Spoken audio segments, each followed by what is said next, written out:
Welcome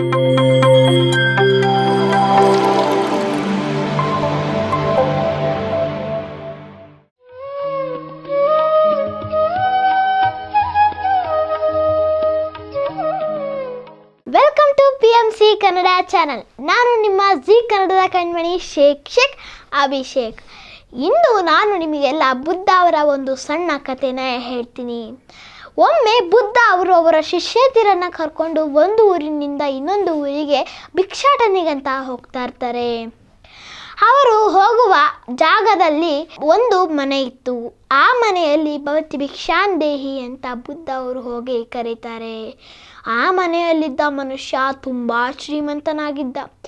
ಆ ಮನುಷ್ಯ ಹೊರಗೆ ಬಂದು, ಶ್ರೀಮಂತ ವ್ಯಕ್ತಿ ಹೊರಗೆ ಬಂದು ಹೇಳ್ತಾನೆ, ನಿಮಗೇನು ಬೇಕೋ ಕೇಳಿ, ನನ್ನ ಹತ್ರ ಇದೆ, ನಾನು ಕೊಡ್ತೀನಿ ಅಂತ ಹೇಳ್ತಾರೆ.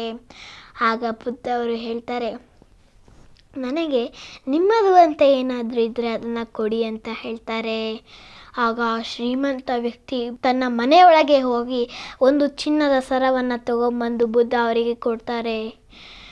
ಹೇಳ್ತಾರೆ, ತಗೊಳ್ಳಿ, ಇದು ನನ್ನ ಸರ ಅಂತ ಹೇಳ್ತಾರೆ. ಆಗ ಬುದ್ಧ ಅವರು ಹೇಳ್ತಾರೆ, ಇಲ್ಲ, ಇದು ನಿಮ್ಮ ಸರವಲ್ಲ, ಯಾರೋ ದುಡ್ಡಿನ ಅವಶ್ಯಕತೆಗೋಸ್ಕರ ಇದನ್ನು ಇಲ್ಲಿ ಇಟ್ಟೋಗಿದ್ದಾರೆ, ಅದಕ್ಕಾಗಿ ನಾನು ಇದನ್ನು ಸ್ವೀಕರಿಸಲಾರೆ ಅಂತ ಹೇಳ್ತಾರೆ. ಆಗ ಆ ಶ್ರೀಮಂತ ವ್ಯಕ್ತಿ ಮತ್ತೆ ತನ್ನ ಮನೆಯೊಳಗೆ ಹೋಗಿ ಚಿನ್ನ, ಸರ, ಒಡವೆ, ಬಂಗಾರ, ಮುತ್ತು, ಬೆಳ್ಳಿ ಎಲ್ಲವೂ ತುಂಬಿರುವ ಒಂದು ಚಿನ್ನದ ಪೆಟ್ಟಿಗೆಯನ್ನು ತಂದು ಬುದ್ಧ ಅವರ ಮುಂದೆ ಇಟ್ಟು ಹೇಳ್ತಾರೆ, ತಗೊಳ್ಳಿ, ಇದು ನನ್ನದು ಅಂತ ಹೇಳ್ತಾರೆ.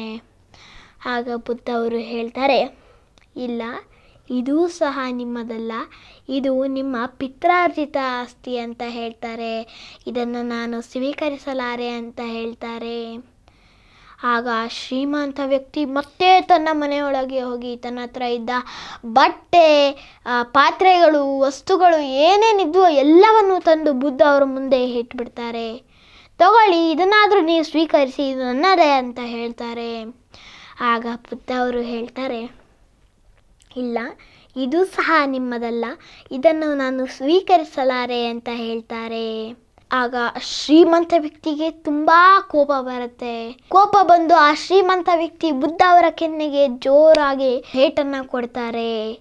ಆಗ ಬುದ್ಧ ಅವರು ಹೇಳ್ತಾರೆ, ಖುಷಿಯಾಗಿ ಹೇಳ್ತಾರೆ, ಹಾಂ ನೋಡಿ, ಇದು ನಿಮ್ಮದು, ಇದನ್ನು ನಾನು ಪ್ರೀತಿಯಿಂದ ಸ್ವೀಕರಿಸುತ್ತೇನೆ, ಧನ್ಯವಾದಗಳು ನೀವು ಇದನ್ನು ಕೊಟ್ಟಿದ್ದಕ್ಕೆ ಅಂತ ಹೇಳ್ತಾರೆ.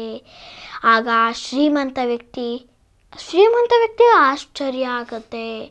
ಶ್ರೀಮಂತ ವ್ಯಕ್ತಿ ಬುದ್ಧ ಅವರಿಗೆ ಕೇಳ್ತಾರೆ, ನನ್ನ ಹತ್ರ ಇದ್ದಿದ್ದನ್ನು ನಿಮಗೆ ಕೊಟ್ಟಿದ್ದೀನಿ, ಈಗ ನೀವು ನಿಮ್ಮದು ಅಂತ ಏನಾದರೂ ಇದ್ದರೆ ನನಗೆ ಅದನ್ನು ಕೊಡಿ ಅಂತ ಹೇಳ್ತಾರೆ.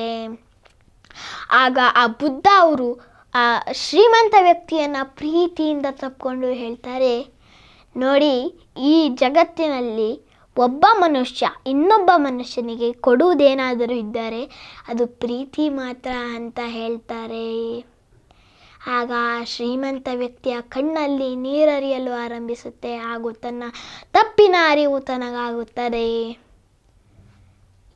ಫ್ರೆಂಡ್ಸ್, ಮತ್ತೆ ಮುಂದಿನ ಕಥೆಯೊಂದಿಗೆ ನಾವೆಲ್ಲರೂ ಸಿಗೋಣ.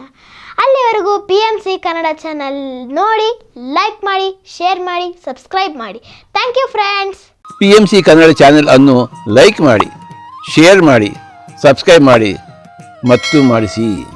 ಎಲ್ಲರಿಗೂ ಧನ್ಯವಾದಗಳು.